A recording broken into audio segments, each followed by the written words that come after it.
ఇప్పుడు గుళ్ళల్లో దేవతలకి జంతు బలులు చేస్తుంటారు. అవును సార్. ఇక్కడి నుంచి కాదు, ఇండియా అంతా ఉందది.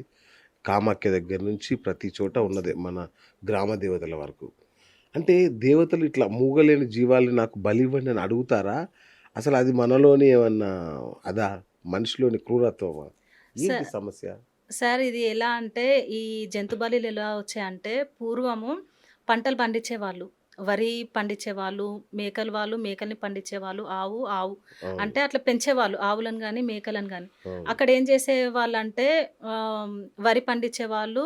పంట అయిన తర్వాత ఆ పంటను తీసుకొచ్చి అమ్మవారికి పెట్టేవాళ్ళు.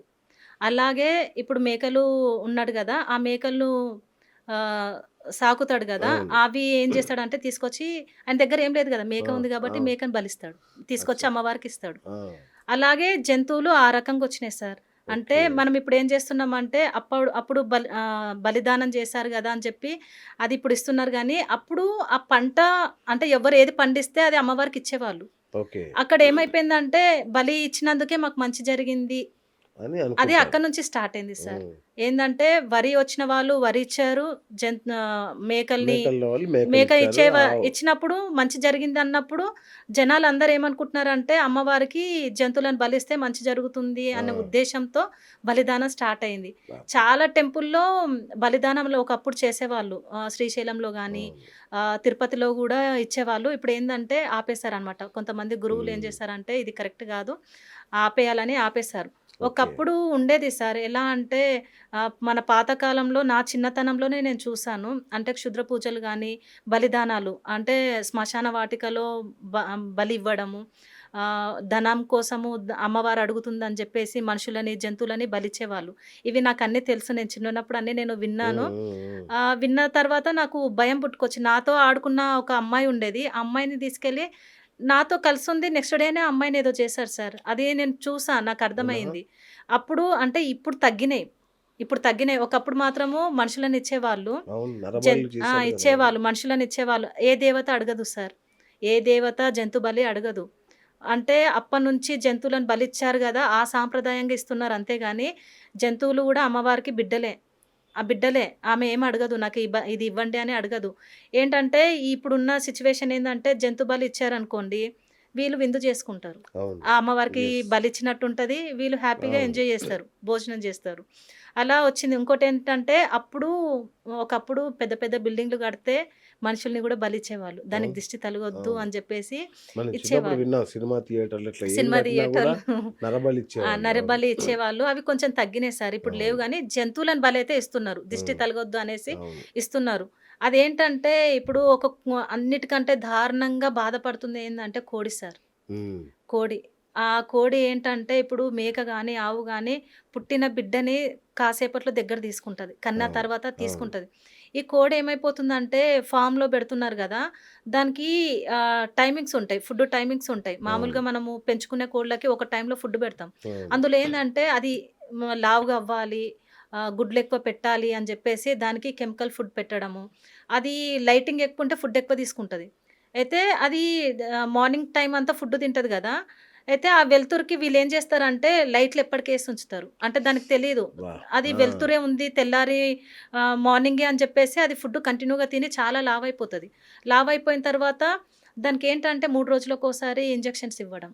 ఆ! దాని బాడీ అంతా తూట్లు సార్ మొత్తము. అసలు దారుణంగా బ్రతుకుతుంది ఏంటంటే ఒక కోడి. కోడియే. అబ్బా! అది పిల్లని కోడిని కోడి నుంచి గుడ్డు బయటకొచ్చిన వెంటనే దానికో నెట్టుంటది. ఆ నెట్‌లో నుంచి అది జారిపోయి ఒక బుట్టలో పడిపోతది. అవును. తన బిడ్డని నా దగ్గర తీసుకోలేదు. అదెంత నరకం. ఇప్పుడు మన హ్మ్. పిల్లని కనంగానే లాక్కెళ్ళిపోయారనుకోండి ఎంత నరకం ఉంటది. అమ్మో! అలాంటి అలాంటి హింసని మనం తింటున్నాం సార్. ఇప్పుడు ఒక బిడ్డని దూరం జేసి, దానికి కెమికల్ ఫుడ్ బెట్టి, దానికి ఇంజెక్షన్స్ ఇచ్చి, దాన్నంత టార్చర్ బెట్టి, ఆ హింస కూడా మనం తిన్నప్పుడు మన శరీరంలో ఆ హింస మనకు మంచిది గాదు సార్. హ్మ్. అనారోగ్యం దాని వల్లనే వస్తుంది. అవునా? హింస నుంచే. అది అంటే హింస. అవి పడే బాధ బాధ. నరకయాతన నుంచే ఈ క్యాన్సర్‌లు, రోగాలు అంతేనా? అంతే సార్. అబ్బా! ఆ బాధలు. అది పడుతున్న బాధ ఉంది గదా! ఆ ఆ! బాధ ద్వారానే మన బాడీలోకి ఆ అనారోగ్యాలు అనేటివన్నీ వస్తున్నాయి. హ్మ్. మామూలుగా మన ఆహార చక్రంలో మాంసం అనేది చాలా సహజంగా ఇమిడిపోయింది. అంటే ఒక జంతువుని ఇంకొక జంతువుని చంపి తినడం, ఆ! దాన్ని ఆహారంగా వాడుకోవడం అనేది సహజంగా జరుగుతుంది. ప్రకృతిలో ఉన్న నియమం గదా ఇది.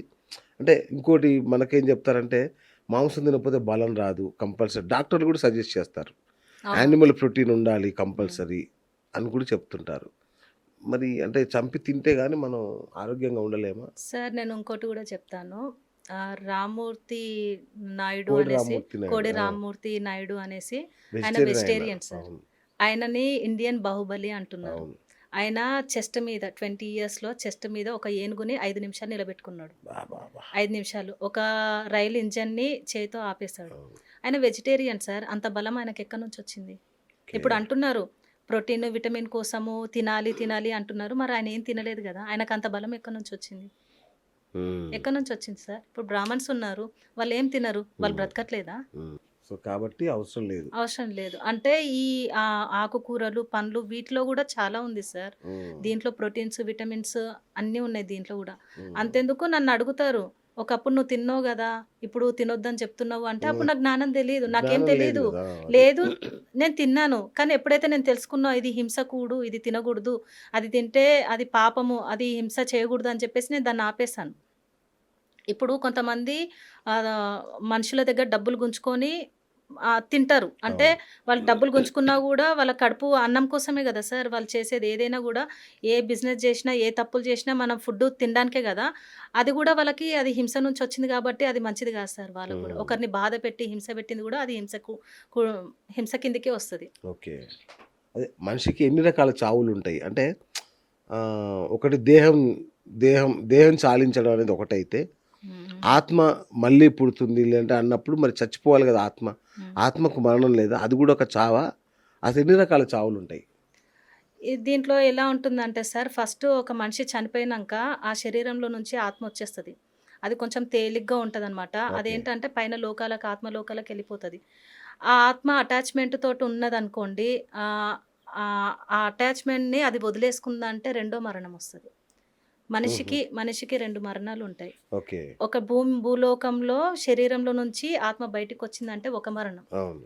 ఆత్మలోకంలోకి ఆత్మ ఆత్మలో నుంచి మళ్ళీ మనం అటాచ్‌మెంట్‌ని డిటాచ్ చేసుకున్నాం. అంటే కొంతమంది రియలైజ్ అయిపోతారు.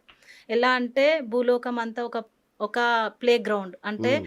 భూమి మీదకొచ్చింది మనము ఆహ్, అనుభవాలు పొందడానికి జ్ఞానం తీసుకుందనుకో, ఆత్మ జ్ఞానం తీసుకుందనుకోండి, అవును. అక్కడ ఆత్మలో నుంచి అది రిలీజ్ అయిపోతది. ఆత్మ బయటికొచ్చేస్తది. అక్కడ అందులో కలిసిపోతది. భూమి మీద ఉన్న వాళ్ళ మీద అటాచ్‌మెంట్ పెట్టుకోదు. అదే అక్కడ జ్ఞానం పొందలేదనుకోండి, భూమి మీద చనిపోయిన తర్వాత ఆత్మలోకానికి వెళ్ళిన ఒక ఆత్మ అటాచ్‌మెంట్‌లోనే ఉందనుకోండి, ఆ శరీరం చుట్టూ తిరుగుతూ ఉంటది. ఆ డబ్బు అచ్చచ్చచ్చా! చుట్టూ తిరుగుతది. ఆ! ఆ మనుషుల చుట్టూ తిరుగుతది. ఓకే. ఓకే. అయితే ఈ తిరిగినప్పుడు ఏమైపోతదంటే ప్రేతాత్మగా మారతది. హ్మ్. ఫస్టు ఆహ్, మానవ శరీరం ఉంటుంది. తర్వాత ప్రేతాత్మ శరీరం ఉంటుంది. తర్వాత జీవాత్మ. అచ్చా! అంటే ఆ ఆత్మలో నుంచి రిలీజ్ అయిపోతుంది గదా! అటాచ్‌మెంట్ నుంచి బయటకొచ్చేస్తుంది గదా! అప్పుడు ఏంటంటే ఇక్కడున్నవేవి పట్టించుకోదు. అక్కడ సూక్ష్మ లోకంలో కలిసిపోయి ఎదుగుతది ఆత్మ అక్కడ. హ్మ్. ఓకే. ఓకే. ఓకే.